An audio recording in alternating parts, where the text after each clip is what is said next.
After his father and mother sprinkled water in his mouth, with great haste, the Lord was revived, and he said something wonderful that they had never heard before. He said, Vishvaru, my older brother, he took me away from here and he requested me to accept the sannyas order. But I told him, I have my helpless father and mother, and I am just a child. What do I know about sannyas order of life? Later, I will become a householder, and I will serve my parents, for this action will very much satisfy Lord Narayan and his wife Lakshmi, the goddess of fortune. And then Vishnu returned me home, and he requested me, please offer thousands and thousands of obeisances unto my mother Sachi Devi. So I don't know if this was a dream, but when he woke up after, when he fell unconscious, he woke up and this is what he said. And he told, he told his parents they were relieved that he wasn't going to take sannyas for now.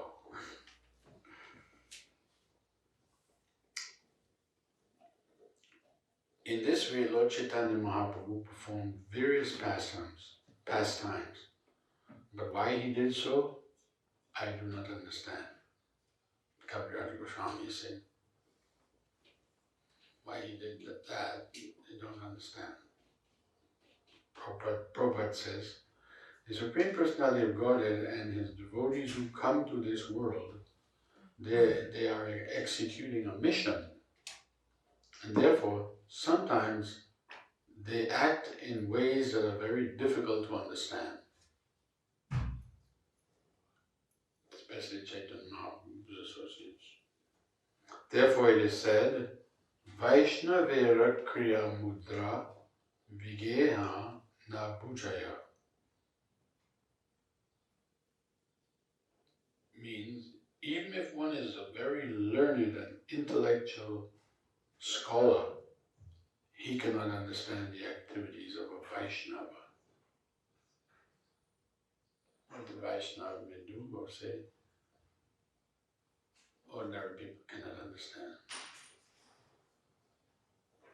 A Vaishnava accepts anything favorable for executing his mission, but foolish persons, not knowing the purpose of such exalted Vaishnavas, indulge in criticizing them.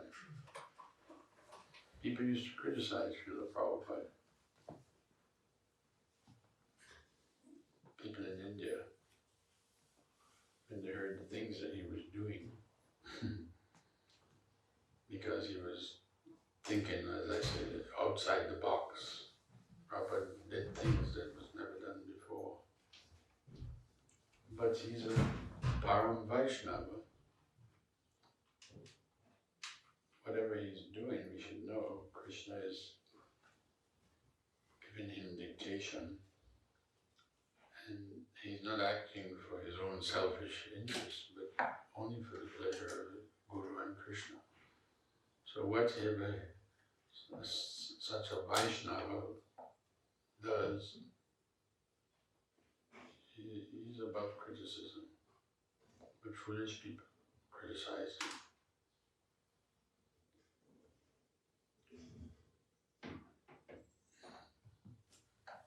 But they couldn't understand. Two examples, like Prabhupada created the Brahmacharini ashram. Because when he came to America,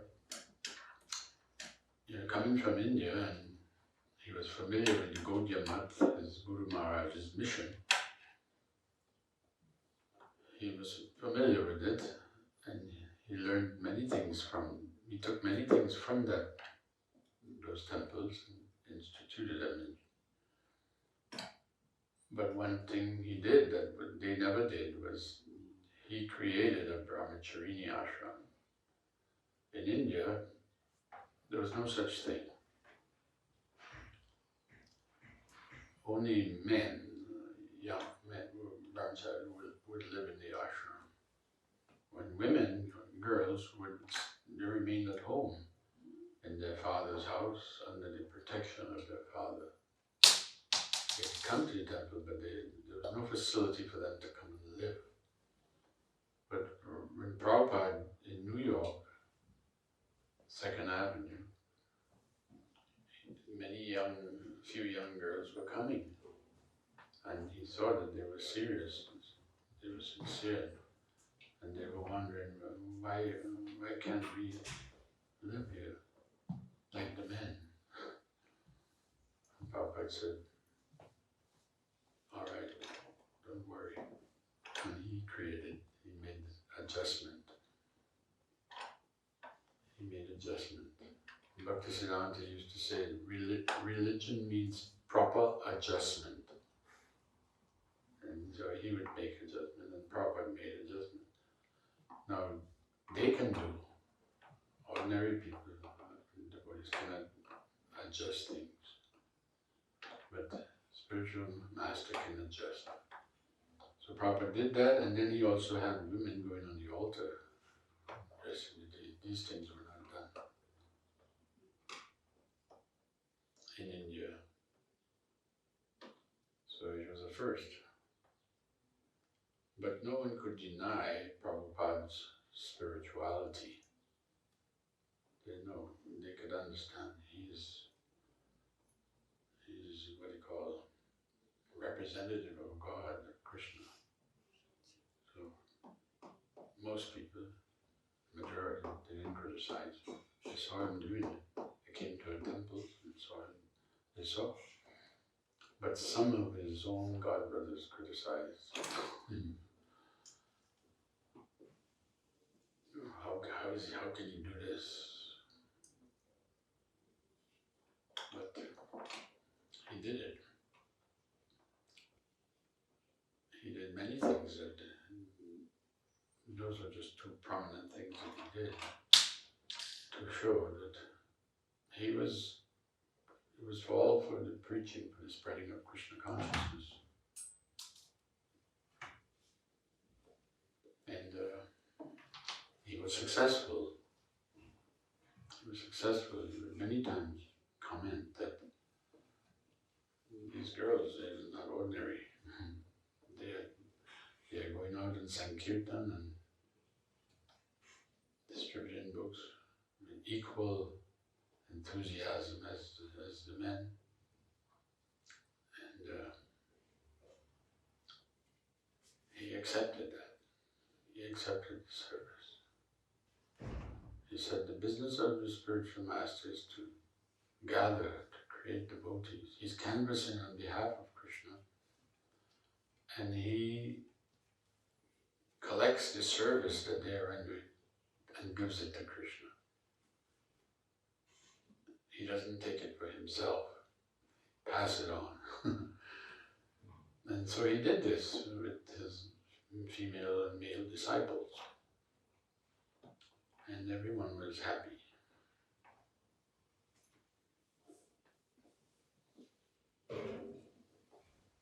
So, a Vaishnava accepts anything favorable for executing his mission. But foolish persons, not knowing the purpose of such exalted Vaishnavas, indulge in criticizing him.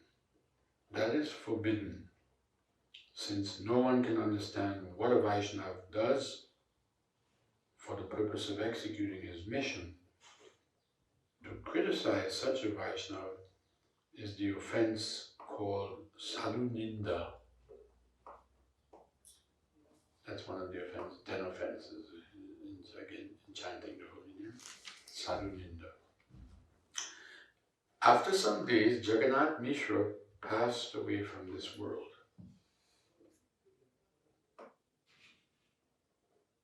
And he went into the transcendental world. And both mother and son, Sachi Devi and Lord Chaitanya, were very much aggrieved in their hearts. Friends and relatives came by to pacify Lord Chaitanya and his mother. And then Lord Chaitanya, even though he was the Supreme Personality of Godhead, he nonetheless he executed the rituals for his dead father according to the Vedic system, the funeral rites and all that. And after some days, the Lord thought, I did not take sannyas, and since I am remaining at home, then it is my duty to act as a grihastha. Without a wife, there's no meaning of household life. And thus the Lord decided to marry. He said, a house is not a home. Actually, this is a song in the West. Somebody said this in the song. Lord Caitanya said it first. He said, a house is not a home. For if it is a wife who gives a home its meaning. If one lives at home with his wife, together they can fulfill all the interests of human life.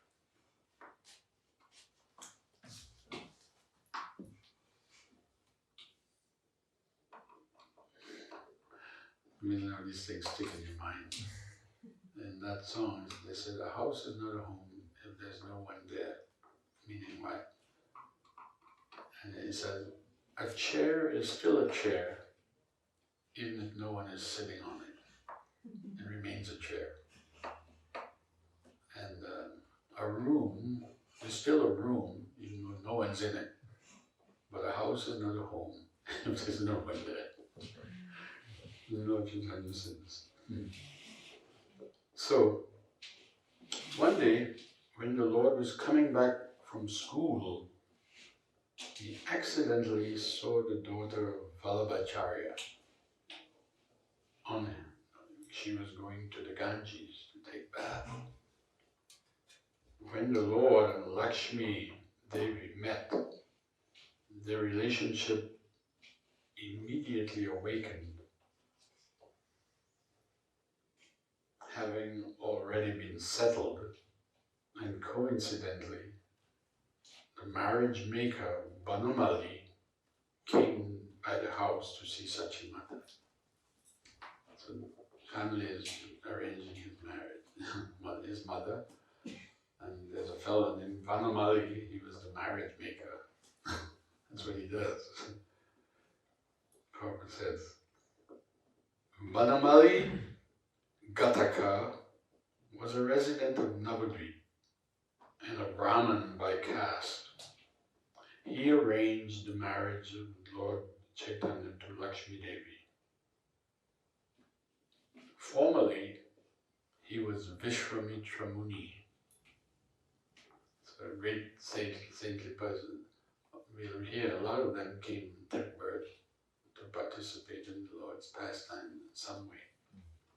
So Vishwamitra Muni, he came to arrange the marriage of Lord Chaitanya.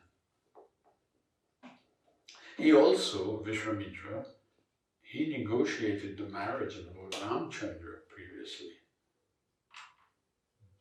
And another yuga. And later on, he was also the Brahmin who negotiated the marriage of Lord Krishna with Rukmini. That's what he does.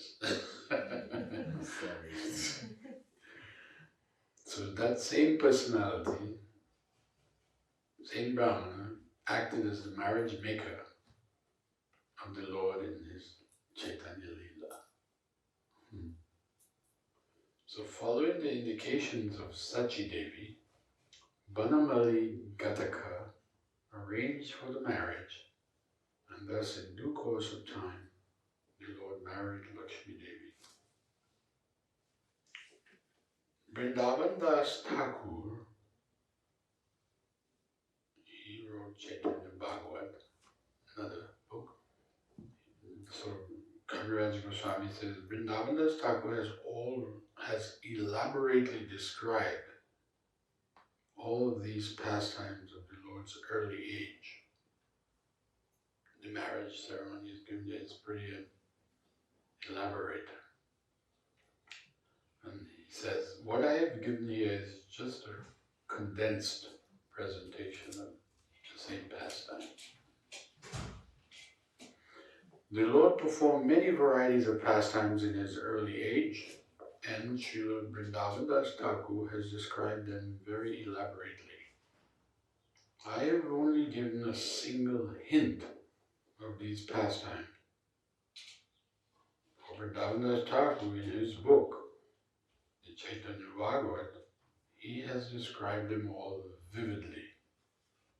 Praying at the lotus feet of Sri Rupa and Sri Raghunath, and always desiring their mercy, I, Krishnadas, narrate Sri Caitanya Caritamrita, following in their footsteps.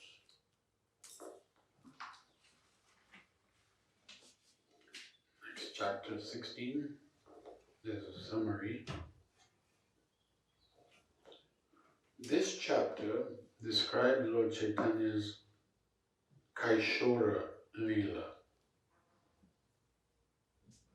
The last one was Boganda, Kaishora. This is activities that he performed just before attaining youth. During this time, he studied deeply and was victorious over even greatly learned scholars. During his Kaishora lila, the Lord also sported in the water, the Ganges. And then he also went to East Bengal, which is now Bangladesh. Bangladesh only the name came in 1970. Probably it was just part of Bengal, it was East Bengal and West Bengal. West Bengal is India, Indian territory. East Bengal they broke away. They're their own country. So Lord, but here, 500 years ago, Lord Chaitanya, he went to East Bengal to secure financial assistance, to earn money. Because now he has a wife. He has to earn.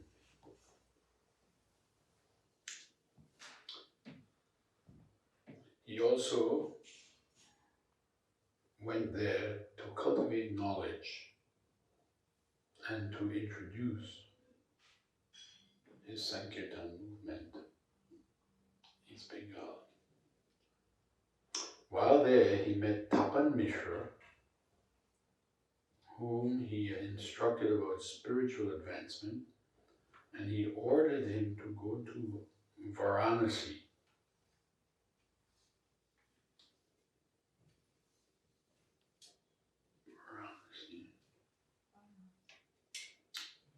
While Lord Chaitanya was touring East Bengal, his wife Lakshmi Devi was bitten by a serpent, or it is said she was bitten by the serpent of separation. Which one? And thus she left the world. She left this world. When the Lord returned home from East Bengal, he saw that his mother was overwhelmed with grief because of Lakshmi Devi's death. Therefore, at her request, he later married a second wife. So he married twice. This wife was Vishnu Priya Devi. This chapter also describes the Lord's argument with Keshava Kashmiri, a celebrated scholar, and the Lord's criticism of his prayer glorifying Mother Ganges. In this prayer, the Lord found 5 kinds of literary ornaments and 5 kinds of literary faults, thus defeating the Pandit, Keshav Kashmir. Later on, the Pandit, who was known to have been victorious all over the country, he submitted himself to the goddess of learning, Saraswati, and by her order, he met Lord Chaitanya Mahaprabhu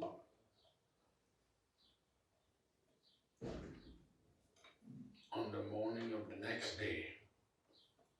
Then he surrendered unto him. So this used to go on in those times. This Pandit, Keshav Kashmir, he used to travel around India just challenging the scholars, Brahmins, and he would defeat them all. He took pleasure in that, arguing and defeating them. And he came to Navadvip. When the news came to Navadvip that he was coming, all the Brahmins, scholars there, they became afraid. They thought, because his reputation came before him, so they thought what to do. If he comes here, our position will be diminished. He will defeat us. So they decided, here's what we'll do. We'll run away for the weekend. And while we're gone, little Nimai Pandit, who's a scholar, he's here. Let this Keshav Kashmiri argue with him. And if he defeats Lord Chaitanya, Nimai, then we will say, oh, you just defeated a boy. What's no credit? And if Nimai defeats him, they said, then our reputation will be preserved. And the word will get out that, oh, the Pandits of Navadvip are very learned. This was their thinking. And he came and Lord Chaitanya met him on the banks of the Ganga. I won't go into much detail, but the Prabhupada mentions that apparently he challenged, he said, you're a scholar, I've heard Nimai Pandit, you're a Pandit. Pandit means learned person. And Lord Chaitanya said, yes, they call me Pandit. He said, well, let's debate, let's see what you got. So Lord Chaitanya said, no, first, why don't you compose some Sanskrit verses glorifying Mother Ganga? We are right by her, Ganga. There's a goddess in Ganga Devi. And this fellow was so good that he didn't even, with no preparation, he just spontaneously composed 100 verses in Sanskrit, prayers glorifying in praise of Mother Ganga. And that he did it, he was proud, He was proud, and he said, what do you think of that? And Lord Chaitanya, he's a little boy, he's Kaishwari, he said, not bad, but in the 60-something verse, 69th verse, said this. Lord Chaitanya remembered what he said. You know, he just rattled. First time, he composed them on the spot. Lord Chaitanya pointed out in the 69th verse or something. You said so and so. And he pointed out, you've expressed nice ornaments, you know, in your grammar, very nice, but you also have some faults. You also did some faults. And Pandit was like, faults? What faults? And he began to think, how could he even remember one of the verses? You know? And it's first time hearing 1 out of 100. And he's pointing out, yeah, how could you remember? And Dr. Tanya said, oh, I can remember things pretty easily. And he was bewildered. He sat there dumbfounded. This is the first time anything like this happened to him. Because he was a little proud, Lord Chaitanya wanted to crush his pride. Because they say pride comes before a fall. So Lord Chaitanya left him on the bank of the Ganges.